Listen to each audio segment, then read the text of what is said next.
ਸ੍ਰੀ ਵਾਹਿਗੁਰੂ ਜੀ ਕੀ ਫਤਿਹ। ਅੱਜ ਜਿਹੜੀਆਂ ਵਿਚਾਰਾਂ ਨੇ ਸੱਚ ਦੇ ਬਾਰੇ ਨੇ। ਬੜਾ ਸੱਚ ਸੁਣਿਆ ਅਸੀਂ ਸੰਸਾਰ ਦੇ ਵਿੱਚੋਂ। ਕੋਈ ਕਹਿੰਦਾ ਮਰਨਾ ਸੱਚ ਹੈ, ਜਿਉਣਾ ਝੂਠ ਹੈ। ਕੋਈ ਕੁਝ ਕਹਿੰਦਾ ਹੈ, ਕੋਈ ਕੁਝ ਕਹਿੰਦਾ। ਪਰ ਅਸਲ ਸੱਚ ਕੀ ਹੈ?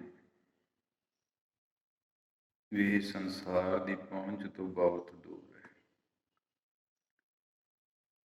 ਸੱਚ ਨਾਮ ਖੁਦਾ ਦਾ ਹੈ, ਸੱਚ ਨਾਮ ਪਰਮੇਸ਼ਰ ਦਾ ਹੈ। ਪਰ ਜੋ ਉਹਨਾਂ ਦੀ ਰਚਨਾ ਤੋਂ ਉਚਰਿਆ ਹੋਇਆ ਹੈ ਉਹ ਸੱਚ ਹੈ। ਔਰ ਜਿੱਥੇ ਰਹੀ ਗੱਲ ਜਨਮ ਤੇ ਮਰਨ ਦੀ, ਇਹ ਸੰਸਾਰ ਦੀ ਕਾਰ ਹੈ, ਜਗਤ ਦੀ ਕਾਰ ਹੈ। ਜੰਮਣਾ ਮਰਨਾ ਇਹ ਤੇ ਸੰਸਾਰ ਦੀ ਕਾਰ ਹੈ, ਚਲਦੀ ਆਈ ਹੈ, ਚਲਦੀ ਰਹੀ ਹੈ। ਕਿਉਂਕਿ ਇਹ ਸਾਰਾ ਜਿਹੜਾ ਨੂਰ ਹੈ, ਗ੍ਰਿਸ਼ਤੀ ਨੂਰ ਹੈ, ਜਿਸ ਵਿੱਚੋਂ ਸੰਸਾਰ ਦੀ ਉਪਜ ਹੋਈ ਹੈ। ਚਾਰ ਖਾਣੀਆਂ ਨੇ ਜਿਨ੍ਹਾਂ ਦੀ ਬਦੌਲਤ ਇਹ ਸ੍ਰਿਸ਼ਟੀ ਵਸੀ ਹੈ। ਅੰਡਜ, ਜੇਰਜ, ਸੇਤਜ, ਉਤਪੁਜ, ਇਹ ਚਾਰ ਨੇ ਗੁਰਮੁਖੋ। ਔਰ ਇਹਨਾਂ ਦੀ ਬਦੌਲਤ ਸੰਸਾਰ ਵਸਿਆ ਹੈ। ਔਰ ਸਾਰਿਆਂ ਦਾ ਆਪਸ ਵਿੱਚ ਮੇਲ ਹੈ। ਅੰਡਿਆਂ ਤੋਂ ਪੈਦਾ ਹੋਣ ਵਾਲੇ ਜੀਵ ਜੰਤੂ, ਜੇਰ ਤੋਂ ਪੈਦਾ ਹੋਣ ਵਾਲੇ ਜੀਵ ਜੰਤੂ, ਪਸੀਨੇ ਤੋਂ ਪੈਦਾ ਹੋਣ ਵਾਲੇ ਜੀਵ ਜੰਤੂ, ਬਨਾਸਪਤ ਆਦਿ ਧਰਤੀ 'ਚੋਂ ਪੈਦਾ ਹੋਣ ਵਾਲੀ ਸਾਡੀਆਂ ਫਸਲਾਂ, ਪੇੜ ਪੌਦੇ ਆਦਿ, ਇਹ ਚਾਰ ਖਾਣੀਆਂ ਨੇ ਜਿੱਥੋਂ ਸ੍ਰਿਸ਼ਟੀ ਦੀ ਉਪਜ ਹੋਈ ਹੈ। ਔਰ ਸਭ ਕੁਝ ਨਿਰੰਕਾਰ ਦੇ ਹੱਥ ਵਿੱਚ ਹੈ। ਜਿਵੇਂ ਦਾਸ ਪਹਿਲਾਂ ਵੀ ਕਹਿੰਦਾ ਰਿਹਾ ਕਿ ਇਕੱਲਾ ਇੱਕੋ ਇੱਕ ਇਨਸਾਨ ਹੈ ਜਿਹੜਾ ਉਸਦੇ ਪੈਰ ਤੋਂ ਮੁਕਤ ਹੈ। ਔਰ ਜਿਹੜਾ ਗੁਰੂ ਨੂੰ ਜਾਣ ਲੈਂਦਾ ਹੈ, ਗੁਰੂ ਨੂੰ ਸਮਝ ਲੈਂਦਾ ਹੈ, ਉਹਦੀ ਕੁਦਰਤ ਨੂੰ ਸਮਝ ਲੈਂਦਾ ਹੈ, ਉਹ ਉਹਦੇ ਭੈ ਵਿੱਚ ਆ ਜਾਂਦਾ ਹੈ। ਔਰ ਜਿਹੜਾ ਗੁਰੂ ਦੇ ਭੈ ਵਿੱਚ ਆ ਜਾਂਦਾ ਹੈ, ਉਸ ਨੂੰ ਸੱਚ ਦਾ ਪਤਾ ਚੱਲ ਜਾਂਦਾ ਵੀ ਸੱਚ ਕੀ ਹੈ। ਔਰ ਜਦੋਂ ਸੱਚ ਇਸ ਨੂੰ ਸਮਝ ਲੈਂਦਾ ਹੈ ਤੇ ਫਿਰ ਸੱਚ ਅਸਲ ਕੀ ਹੈ? ਹਿਰਦੇ ਦੇ ਵਿੱਚ ਬੈਠਾ ਹੋਇਆ ਗੁਰੂ, ਉਸ ਨੂੰ ਪ੍ਰਗਟ ਕਰਨਾ ਹੈ, ਉਸ ਦਾ ਰੂਪ ਹੋਣਾ ਹੈ। ਔਰ ਜਦੋਂ ਕੋਈ ਇਨਸਾਨ ਉਸ ਦਾ ਰੂਪ ਹੋ ਜਾਂਦਾ ਫਿਰ ਪੂਰੀ ਸ੍ਰਿਸ਼ਟੀ ਦਾ ਸੱਚ ਉਹਦੇ ਸਾਹਮਣੇ ਖੁੱਲ੍ਹ ਜਾਂਦਾ।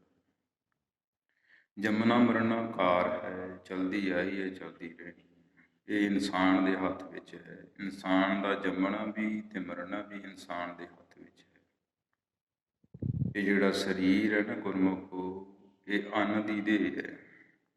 ਅੰਨ ਦੀ ਭਾਵ ਜਿਹੜੀ ਕਣਕ ਤੁਸੀਂ ਬੀਜਦੇ ਹੋ, ਕਣਕ ਦੇ ਆਟੇ ਦੀ, ਕਈ ਤਰ੍ਹਾਂ ਦੇ ਆਟੇ ਨੇ, ਇਹ ਨਹੀਂ ਹੈਗਾ ਕਿ ਇਕੱਲਾ ਕਣਕ ਦਾ ਹੀ ਹੈ।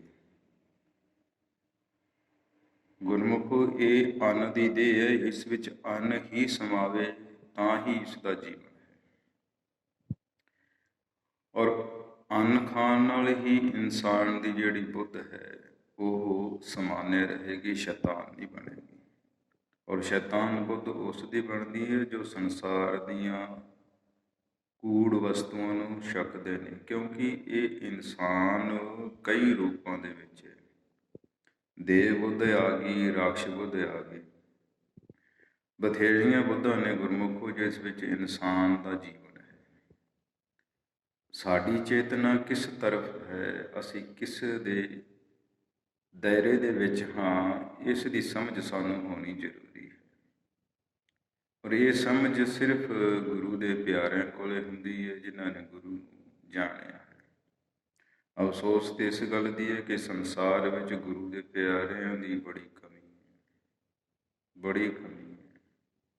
ਕੋਈ ਸਮਝਾਉਂਦਾ ਨਹੀਂ। ਬਥੇਰੇ ਪ੍ਰਚਾਰਕ ਸੁਣੇ ਦਾਸ ਨੇ, ਅੱਜ ਤੱਕ ਸੁਣਦਾ ਆਇਆ, ਅਸਲ ਗੱਲ ਕਿਸੇ ਨੇ ਨਹੀਂ ਦੱਸੀ। ਸੰਤ ਈਸਰ ਸਿੰਘ ਰਾੜਾ ਸਾਹਿਬ ਤੋਂ ਲੈ ਕੇ ਔਰ ਅੱਜ ਉਹ ਜਿਹੜੇ ਪਿਆਰੇ ਰਣਜੀਤ ਸਿੰਘ ਹੈ ਢੱਡਰੀਆਂ ਵਾਲੇ, ਉਹਨਾਂ ਤੱਕ ਜਿਤਨੇ ਵੀ ਹੋਏ ਨੇ ਕਥਾਵਾਚਕ ਸਭ ਨੂੰ ਦਾਸ ਨੇ ਸੁਣਿਆ, ਸੁਣ ਕੇ ਵਿਚਾਰਿਆ, ਵਿਚਾਰ ਕੇ ਇਹਨਾਂ ਦੇ ਜੀਵਨ ਨੂੰ ਪੜ੍ਹਿਆ ਕਿ ਇਹ ਕਿਸ ਤਲ ਤੇ ਖੜੇ ਨੇ। ਗੁਰਮੁਖੋ ਦਸਮ ਦੁਆਰ ਦਾ ਖੁੱਲ੍ਹਣਾ ਬਹੁਤ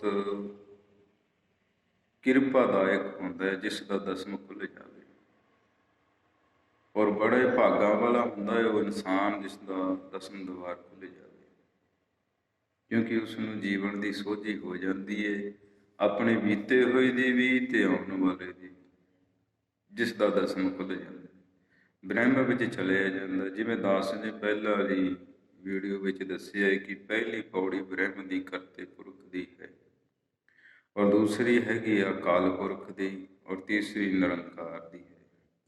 ਜਦੋਂ ਤੀਸਰੀ ਪੌੜੀ ਤੱਕ ਇਨਸਾਨ ਪਹੁੰਚ ਜਾਂਦਾ ਹੈ ਤੇ ਫਿਰ ਨਿਰੰਕਾਰ ਦੇ ਵਿੱਚ ਸਮਾ ਜਾਂਦਾ ਹੈ, ਉਸ ਦਾ ਰੂਪ ਹੋ ਜਾਂਦਾ ਹੈ। ਫਿਰ ਉਸ ਦੀ ਸੋਚ ਦਾ ਜਿਹੜਾ ਆਕਾਰ ਹੈ ਉਹ ਮਿਥਿਆ ਨਹੀਂ ਜਾਂਦਾ। ਇਹ ਸੰਸਾਰ ਦੇ ਵਿੱਚ ਵਿਚਰਦਿਆਂ ਇਨਸਾਨ ਕਿਸ ਹੱਦ ਤੱਕ ਆਪਣੀ ਇਨਸਾਨੀਅਤ ਤੋਂ ਡਿੱਗ ਗਿਆ, ਇਸ ਦਾ ਕੋਈ ਤਲ ਨਹੀਂ ਰਿਹਾ। ਗੁਰਮੁਖੋ ਮਹਾਕੁੰਭ ਨਰਕ ਦੇ ਵਿੱਚ ਡਿੱਗਿਆ ਹੋਇਆ ਜੀਵਨ ਹੈ ਅੱਜ ਇਨਸਾਨ ਦਾ। ਇਨਸਾਨੀਅਤ ਦਇਆ ਦਾ ਕੇਂਦਰ ਹੈ। ਜੇ ਸਾਡੇ ਹਿਰਦੇ 'ਚ ਦਇਆ ਹੈ ਫਿਰ ਤੇ ਇਨਸਾਨ ਹਾਂ, ਤੇ ਜੇ ਦਇਆ ਹੀ ਨਹੀਂ ਤੇ ਫਿਰ ਇਨਸਾਨ ਨਹੀਂ। ਗੁਰਮੁਖੋ ਦਇਆ ਇੱਕ ਕੀਟ ਪਤੰਗੇ ਤੱਕ ਵੀ ਦਇਆ, ਔਰ ਜਿਤਨੀ ਦਇਆ ਉਤਨਾ ਜੀਵਨ ਉੱਚਾ। ਸੱਚ ਕੀ ਹੈ? ਸੱਚ ਬਾਣੀ ਹੈ, ਸ਼ਬਦ ਹੈ, ਔਰ ਇਸ ਸ਼ਬਦ ਨੂੰ ਅਸੀਂ ਆਪਣੀ ਜੋਤ ਤੱਕ ਲੈ ਜਾਣਾ, ਇਹੀ ਸੱਚ ਹੈ। ਬਥੇਰੇ ਸਵਾਲ ਕਰਦੇ ਨੇ ਸੰਸਾਰ ਦੇ ਵਿੱਚ। ਇੱਕ ਗੁਰਮੁਖ ਪਿਆਰੇ ਨੇ ਦਾਸ ਨੂੰ ਵੀ ਸਵਾਲ ਕੀਤਾ ਸੀ, ਕਹਿੰਦੇ ਮੁਰਗੀ ਪਹਿਲਾਂ ਆਈ ਹੈ ਜਾਂ ਅੰਡਾ ਪਹਿਲਾਂ ਆਇਆ? ਹੁਣ ਸੰਸਾਰ ਦੀ ਸੋਚ ਵੇਖੋ ਪਿਆਰੇ, ਜਿਹੜੀਆਂ ਚੀਜ਼ਾਂ ਹੋ ਚੁੱਕੀਆਂ ਨੇ ਉਹਨਾਂ ਦੇ ਵਿੱਚ ਖਪ ਰਹੇ ਨੇ, ਨਿਰੰਕਾਰ ਦੀ ਸੋਝੀ ਨਹੀਂ। ਹੁਣ ਅੰਡਾ ਪਹਿਲਾਂ ਆਇਆ ਜਾਂ ਮੁਰਗੀ ਪਹਿਲਾਂ ਆਈ ਹੈ, ਸਵਾਲ ਬੜਾ ਔਖਾ ਕਰਦਾ। ਫਿਰ ਦਾਸ ਨੇ ਉਸ ਨੂੰ ਕਿਹਾ, ਭਾਈ ਦੱਸ ਤਾਂ ਦਿਆਂਗੇ ਪਰ ਗੁੱਸਾ ਨਾ ਕਰੀ, ਤੂੰ ਗੁੱਸਾ ਕਰ ਜਾਣਾ। ਕਹਿੰਦਾ ਨਹੀਂ ਬਾਬਾ ਜੀ ਦੱਸੋ। ਜਦੋਂ ਦਾਸ ਨੇ ਦੱਸਿਆ ਤੇ ਗੁਰਮੁਖ ਫਿਰ ਗੁਰੂ ਦੇ ਹੁਕਮ ਦੇ ਅਨੁਸਾਰ ਸੰਸਾਰ ਦੀ ਉਪਜ ਮਾਂ ਤੋਂ ਹੁੰਦੀ ਹੈ। ਜੇ ਮਾਂ ਹੈ ਤੇ ਪੁੱਤ ਹੈ, ਔਰ ਉਪਜ ਮਾਂ ਨਾਲ ਹੈ। ਔਰ ਦਾਸ ਨੇ ਦੱਸਣਾ ਕੀਤਾ ਕਿ ਤੂੰ ਪਹਿਲਾਂ ਆਇਆ ਜਾਂ ਤੇਰੀ ਮਾਂ ਪਹਿਲਾਂ ਆਈ। ਇਸ ਵਿੱਚ ਕਨਫਰਮ ਕਰ ਲੈ, ਜਾਣ ਲੈ, ਤੈਨੂੰ ਆਪੇ ਪਤਾ ਚੱਲ ਜੂਗਾ ਕਿ ਮੁਰਗੀ ਪਹਿਲਾਂ ਆਈ ਜਾਂ ਅੰਡਾ। ਪਤਾ ਨਹੀਂ ਗੁਰਮੁਖੋ ਕਿਸ ਕਿਸ ਤਰ੍ਹਾਂ ਦੇ ਸਵਾਲ ਕਰਦੇ ਨੇ। ਹੁਣ ਸੰਸਾਰ ਹੈ ਜਿਹੜਾ ਇਹ ਗ੍ਰਸਤੀ ਨੂਰ ਹੈ, ਗ੍ਰਸਤ ਵਿੱਚੋਂ ਪੈਦਾ ਹੋਇਆ, ਔਰ ਗ੍ਰਸਤ ਸੰਭੋਗ ਨਾਲ ਹੁੰਦਾ ਗੁਰਮੁਖੋ, ਮੇਲ ਤੇ ਫੰਬੇਲ ਦੇ ਨਾਲ। ਇਹ ਸੰਸਾਰ ਦੀ ਕਾਰ ਹੈ, ਇਸ ਨੂੰ ਸਮਝਣਾ ਇੱਕ ਆਮ ਗੱਲ ਹੈ, ਹਰ ਇੱਕ ਬੰਦਾ ਸਮਝਦਾ। ਇਸ ਵਿੱਚ ਸਮਾ ਜਾਣਾ, ਇਸ ਵਿੱਚ ਖੋ ਜਾਣਾ ਇੱਕ ਮੂਰਖਤਾ ਹੀ ਹੈ। ਇਹ ਇੱਕ ਕੰਮ ਹੈ, ਇਸ ਨੂੰ ਕਰਕੇ ਨਿਕਲ ਜਾਣਾ। ਪਰ ਇਹ ਨਹੀਂ ਕਿ ਇਹਦਾ ਰਸ ਲਾ ਲੈਣਾ। ਜੇ ਰਸ ਲੱਗ ਗਿਆ ਤਾਂ ਫਿਰ ਕਾਮ ਰਸ ਹੈ। ਦੁਨੀਆ ਦਾ ਸਭ ਤੋਂ ਵੱਡਾ ਬਿਮਾਰੀ ਦਾ ਕੇਂਦਰ ਕਾਮ ਰਸ ਹੈ। ਜਿਸ ਨੂੰ ਲੱਗ ਗਿਆ ਗੁਰਮੁਖੋ ਜੀਵਨ ਉਜਾੜ ਦੇ, ਨਾਲੇ ਖੁਦ ਦਾ, ਨਾਲੇ ਜਿਹੜੇ ਉਹਦੇ ਨਾਲ ਹੋਣਗੇ ਉਹਨਾਂ ਦਾ। ਇਹ ਬਹੁਤ ਵੱਡਾ ਦੀਰਘ ਰੋਗ ਹੈ ਕਾਮ। ਬਾਣੀ ਦੇ ਵਿੱਚ 3 ਰੋਗਾਂ ਦੀ ਕਲਪਨਾ ਕੀਤੀ ਹੈ।